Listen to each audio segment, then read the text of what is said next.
Greetings everyone, welcome to a Game of Thrones Genesis with me, Kemzip. Now as we all know, or well probably have, this game is mostly inspired of the movie series of A Game of Thrones.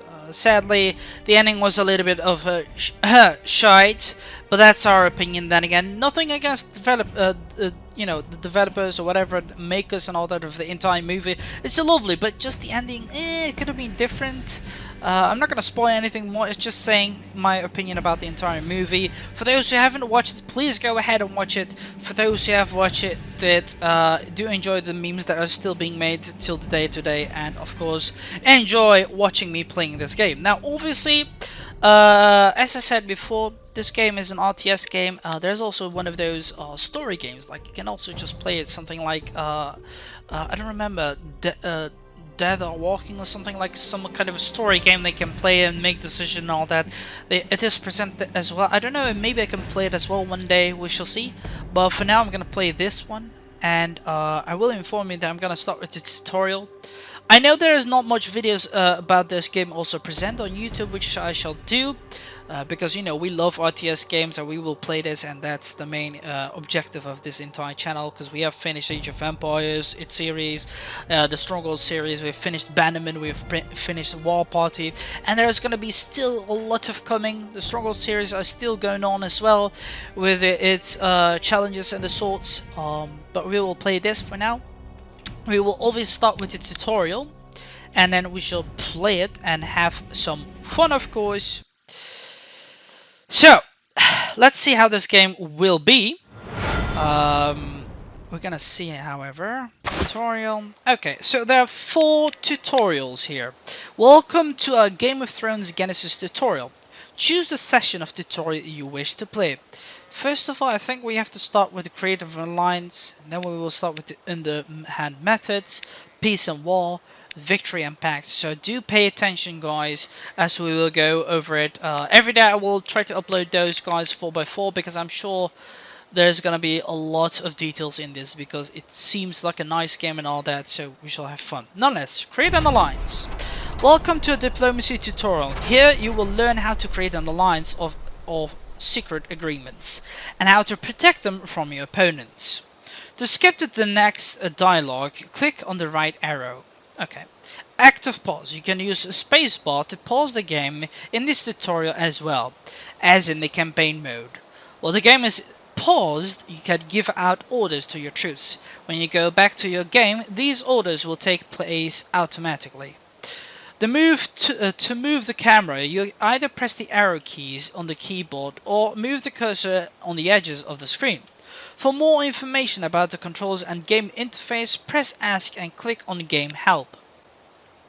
Before we start, I would like to show you your feudal home. It is the only structure in the game which you can call your own. All other structures, no matter how close they are from your feudal home, can change houses during game. So basically this is more like a town center or a keep, just like in Age of Empires and Stronghold series. The feudal home is only a structure in the game which automatically fires on any aggressive enemies' units when they are too close. Towns and castles only defend themselves when under siege. First, you need to hire an envoy. He can create alliances with different structures in the region. When the dialog box closes, a panel will be displayed at the bottom right hand side. On the screen, click on the icon at the top left of the box to open the hiring panel. Pardon me. In the hiring panel, you can access the non-fighting units. To hire an envoy, click on the icon on his icon, a colored icon displayed at the bottom right. Here we go, which is this one, hiring, and an envoy. Cool. There we go. For what was it? 40 gold, 20 gold, whatever. Perfect. When you clicked on the envoy icon, it appeared right next to the hiring panel. This area is called the vertical timer. Hiring a unit needs some time, shown by the processing bar, and during this period of time, you can cancel the hiring by clicking on the on the icons unit. You may now select an envoy by clicking on the unit. You can also take this unit from the active unit section at the top left hand of the screen. Now that the envoy is selected, the information panel is displayed, showing the characteristics of the currently selected unit or structure. If you pass your cursor over the icons with the panel, a tooltip is displayed. Keep your cursor over the icon for a couple of seconds. Display a more detailed explanation. Now, move your envoy to the area of the screen marked by the blue sphere by right-clicking on the blue sphere area. Okay. At your command. Understood. Understood. Understood. Lovely voice acting, As soon as actually. possible. As soon as possible. As an envoy can create an alliance with towns, castles, sets, gold mines, and ruins. As soon as it arrives in neutral structure, the level of the alliance translated by green bar will start to rise. The green bar will gradually fill up until up to finally reach 100. Okay, you will now create an alliance with the town located northeast of your feudal home. Click the envoy's icon and move your cursor over the town. When the cursor takes the form of a scroll, right-click on the town to send your envoy there. I'm listening. Sure. A future ally. A future ally. Go ahead, boy. We have one more ally. Nice. So here is the bar. It's starting to fill up. It's still green. Does it turn... Yeah, it turns yellow once it's fully done. Congratulations, you just created your first alliances. The shield over the town is now changed, showing your arms. Okay, there we go, the dragon. From now on, merchants will automatically open up trade between your feudal home and its town, and thus earn your extra revenue, basically money. When a merchant trades with a town, a gold bag appears on the shield. If this bag disappears, it means the merchant is no longer trading. He's either dead or he has been diverted. Basically, something happened. Let us use this opportunity to talk about your gold revenue. Your feudal home will generate a certain amount of gold, a certain amount of revenue. But this must be increased by what you can earn from alliances and secret agreements with towns and gold mines. Outside this tutorial and campaign mode, the level of alliances slowly ebbs away. You can, however, guarantee that an alliance does not weaken by marrying your great lord or a noble lady with that town or castle.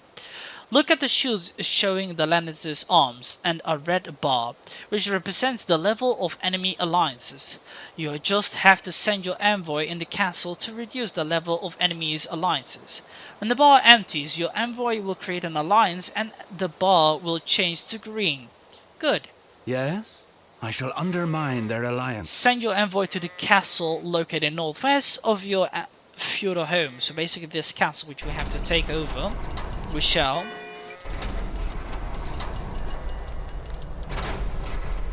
We have one more ally. Good. What is it you want? And it is captured. Great. Watch out, your enemy has dispatched an envoy to castle you have just won over. Leave your envoy in the castle and he will expel his opposition counterpart. Here he comes. Go away, prick. Shoot, I hate the Lannisters.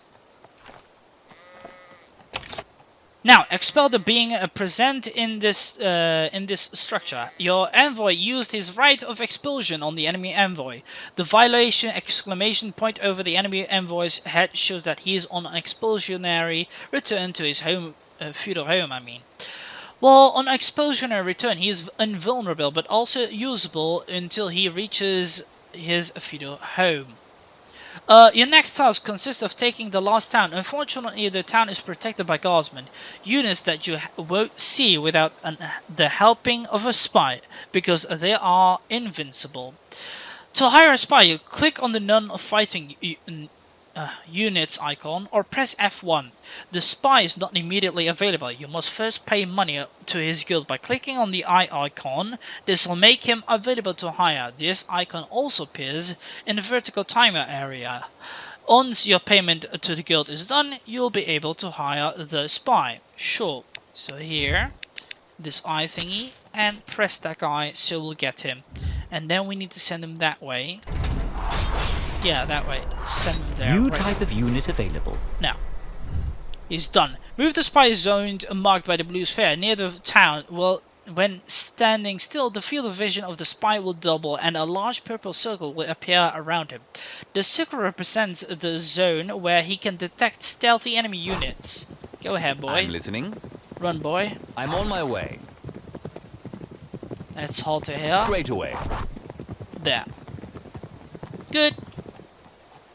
Ah, there we go. Thanks to the dedication ability, the spy allows you to see the guardsmen stationed at the town's gates. Guardsmen become invincible when protecting any units or structures. Their presence at the town's entrance will make it impossible for your envoy to enter and will automatically send him on an explosionary return to his feudal home if he tries to.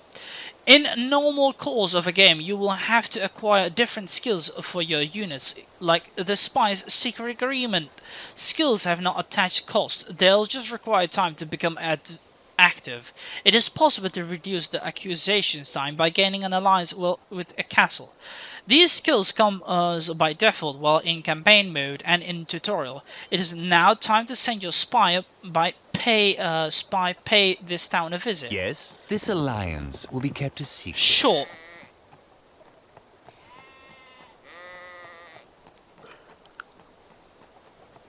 We have Good made a news. secret agreement. Have a look at the shield over the town. A blue bar appeared on it. This represents the secret agreement level you have with this town. In order to for this secret agreement to work, the bar must be filled to a level that is superior to the enemy's alliance, the red bar. Okay, with a secret agreement in place, you will receive half of the usual income provided by the town. On the other hand, your enemy will receive nothing and will still think that he holds his alliance. We will now check if your enemy has done the same to you. In order to discover a secret agreement, you must inspect your structure with the help of a spy. To do so, you need to select your spy and mouse over a structure until the cursor changes to the eye icon. This means that your spy can inspect the structure. Sometimes it is faster to use the minimap for this type of tasks. The minimap is located on the bottom left hand corner of the screen. This map is showing a scaled down version of the whole region, and we can easily see the geographical position of all structures. When you click the minimap, you move the camera on the point. When you have units selected, the cursor changes when you move mouse over a structure, and you can then right click to give your unit an order. Alright, I hereby invite you to use the minimap to give your next order. Select your spy by clicking on his picture and right click on the castle or the town near your feudal home. To give him the order, inspect the structure. Sure. Of course. I shall carry out an inspection. Go ahead, boy. Check it out. See what you can find. We have been betrayed. Pricks. I see that your enemy also created a secret agreement. A good way to prevent enemy envoys and spies from doing a secret agreement with a town or castle is to perform a blood alliance. To do so, you must marry a noble lady with a local lord. Going to the hiring panel and hire a noble lady. Here again, we bend the rules for the sake of this tutorial. Normally, a noble lady becomes available only after your lord has been married in a town or a castle. Sure. What is it you want? Okay, right. We will make a lady. Send them right away that way. Oh, fuck. Select your noble lady and send her to the town nearby the feudal home. Notice how the cursor changes to a wedding ring. This means that it is possible to marry a noble lady in this structure. What is it you want? My marriage will provide you with a solid alliance. Good. Now, we'll get a blood alliance and make them stop from stealing our stuff here.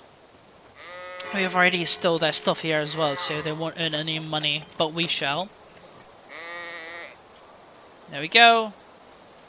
What is My it you marriage want? strengthened your Good. alliance. Congratulations, your town is now diplomatically stable and generates 50 more income. Look at the shield over the town. The wedding ring icons show you that you have successfully accomplished a blood alliance. You know the basic rules of diplomacy, therefore you can go on to the next tutorial. But guys, that shall be it, as we have finished our first tutorial. The next tutorial shall be underhand methods. So therefore, I hope you guys learned a lot from this, because you will need it in the future, as there's a lot of spoilers as well that they have basically banned a little bit, a few rules over that we might need some different requirements to make specific units, as they just pointed out. So bear that in mind and bring it with you on the next episode in underhand methods, because we shall go it through that as well, and peace and war and victory and pacts, as those tutorials are required before we move on with the campaign. Because in the campaign, things will be a lot different, and same when you play this game online. But for now, that's it. So I hope you guys enjoyed it. If you did, give it a like button and subscribe to my channel if you're new and wish to support it. Do you want to recommend something or record a game together that is possible as well? Just write down comments box below or add me on Steam and we can have a chit chat about it. Till then, I shall see you guys laters.